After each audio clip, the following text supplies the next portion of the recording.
All right, welcome back to another episode. Today we're gonna do the Aberlour, the Abunat. This is batch 66. This is 59.2% ABV. The story with this bottle goes like this. Apparently they were doing renovation inside the distillery, and then the workers found a cask of whiskey that was untapped, like a lost cask. They start drinking it, and then the manager of the factory, according to what they're telling us, told them, hey, stop. Then they got like half the cask back, and then they brought the cask to a master distiller. It's a long story. And then the master distillery recomposed the recipe of this. Apparently it was like 100 years old. It's an NAS, so basically they make up stories to sell them like a long lost recipe. Isn't that what we all want to hear? Forget the story. This is a great whiskey. It's probably one of the best NAS out there.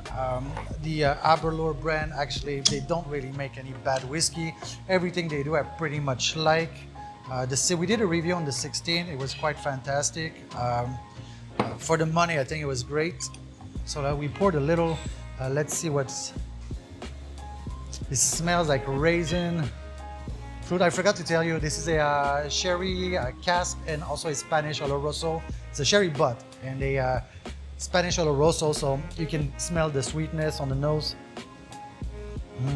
It's very nice, even though this is batch 66, by the way. Even though it's 59.2% alcohol, it's not too hard on the nose. The alcohol is not like killing you. It smells very, very good. It smells like fruits, very fruity and very sweet on the nose. It's beautiful alcohol. The mix is not, it's not, like I said, it's not heavy on the nose. Let's try it.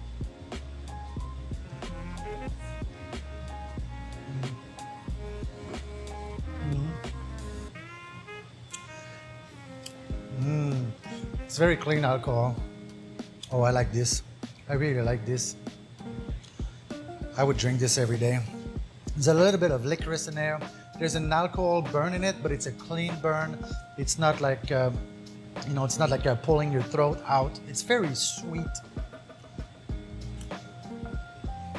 Like some plums, some caramel, some toffee. This would be great at a poker game. It's not a boring whiskey. It's really not boring, actually. I think there are many layers in there. The finish is a little bit long. And then again, it's like a caramel finish, and it wants you to come back and have some more. I really like this.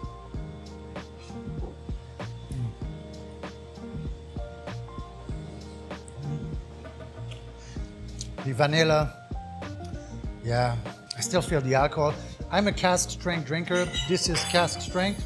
Sorry, I got customers in my restaurant right now, so don't worry about it. So like I was saying, this is a cask strength. This is an unchilled filter. There's no added color in there. The color is quite nice. It's a nice amber, nice gold amber. I'm not very picky on color. If the liquid is good, I'm happy. I don't really care how it looks. The bottle is cute, but I didn't buy this for a bottle. I bought it for the liquid inside. How much did I pay for this? I think I paid 60 bucks for this. I think it's a very good quality price. Usually you buy bottles at around 43%. You get almost 60% in this. So if the alcohol is your main goal here, you get a bottle and a half worth of alcohol for the price of a bottle, basically. Yeah, this is really, really good. It's like some kind of licorice now that, I let it breathe in my mouth. A little bit of licorice and a little bit like a numbing. It's a bit numbing on the tongue, but it's not burning your tongue. It's not ripping your mouth out.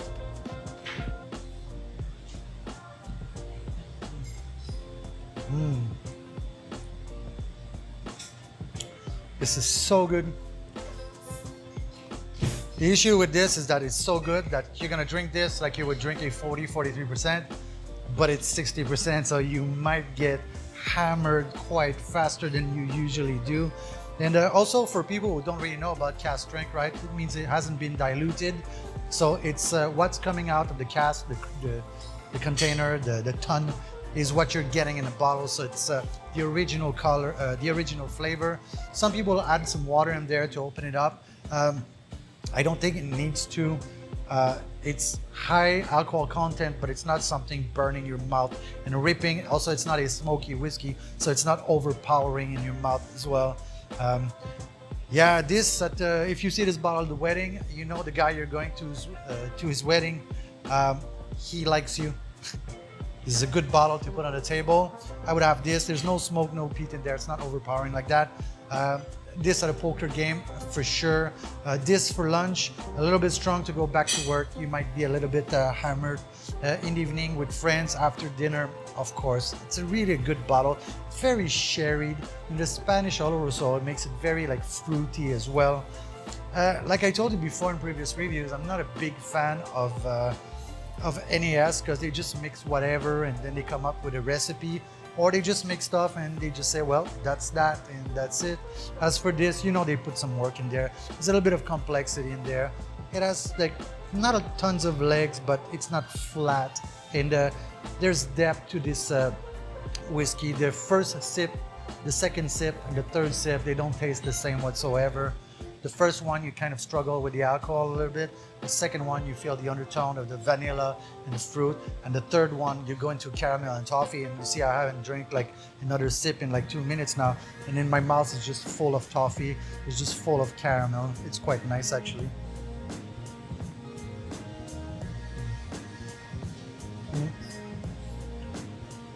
Don't feel the alcohol anymore. All you're feeling is oil in your mouth. It's kind of a happy whiskey as well. It's not dark, it's not depressing. I think it makes for a great summer whiskey, also a great winter whiskey. I have no issue with this bottle whatsoever. It's pretty rare that you're gonna see me like not find a little pick on something, but there's not much to pick at here. And for an NAS, it's even more surprising that there's nothing to pick at. I'm gonna say to Aberlour, good job on this. Like I said before, this is a batch 66. This is pretty darn good.